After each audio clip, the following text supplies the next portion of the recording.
Hello, Brian from McKay Marine here again. Just wanted to go over a little bit of information with the Atec bottom hardness. So this is the multi-beam sounder that can do bottom hardness. So if you look here, this is in Trondheim, Norway. One pass has been made here. If I click on boxes, I can see very dense population of boxes. If I look, I'm about 30 fathoms of water. And if I measure that swath across, you can see I'm about an eighth of a mile roughly. So pretty decent swath. So if I look, beautiful contour map. If I use the relief mode, I will be able to see a little bit of the terrain down there. And a real interesting find there. I believe Olex knew it was there, but still interesting nonetheless to be able to see an airplane wreck. So this plane wreck here, I can look at it a couple different ways, but very obvious of what it is. If I want to look at that in a 3D, put a mark on it, and 3D, get my virtual camera. Have a look at the object.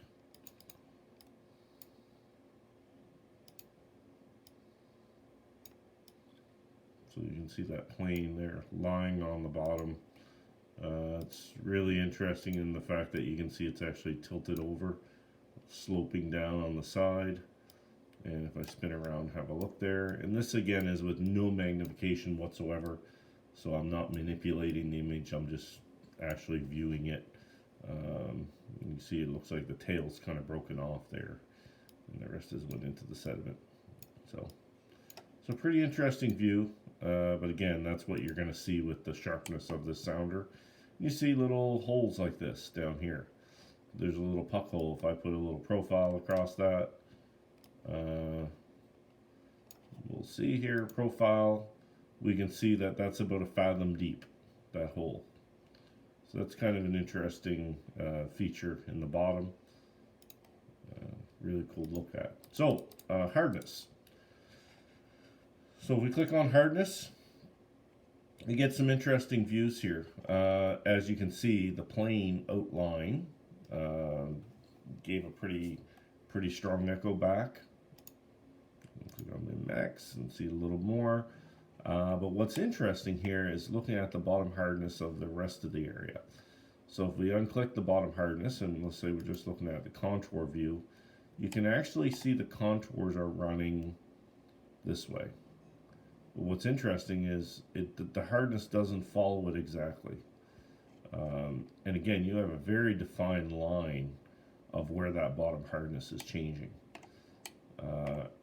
These areas here, if we unclick the hardness, it looks very plain, just a contour line going down, no real change in bottom type by the looks of it.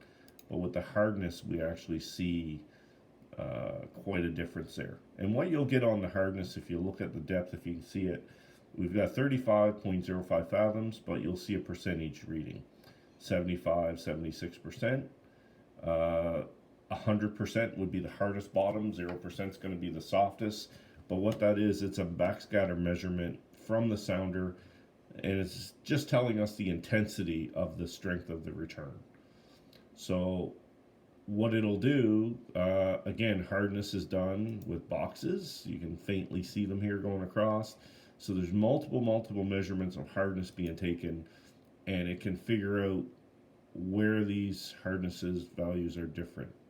So if I look at this down here, I'm in the 60 to 70% range. Yet if I come over here in the softer bottom, it's only 20 or 30. Now, 20 or 30 doesn't necessarily mean this is mud. There's a good chance that it would be, and the same as a good chance that this is rock. But what it's telling me is that this bottom here is definitely a lot softer than this bottom here. This is much harder. And as you get to use it more, and you use your percentage values, you tend to, with some common ground that you know, it helps you classify what the bottom is like in other areas. Now the other feature you have in this, which is pretty cool, is I can come into a bottom type like this. I can zoom way in so it fills my whole screen. And then I can go to hardness again and say, I want to separate it again. So it's all red here now, but I want to see what areas are harder, what areas are softer. So if I click that again, I can see that this area here is still even harder than this.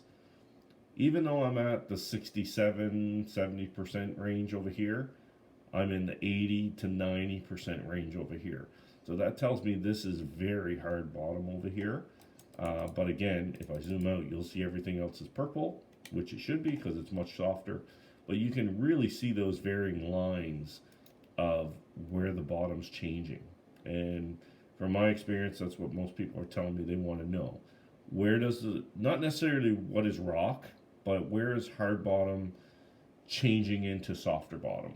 Where are those boundary lines? That type of thing. So you can look at that, and you can look at that again in like a 3D view.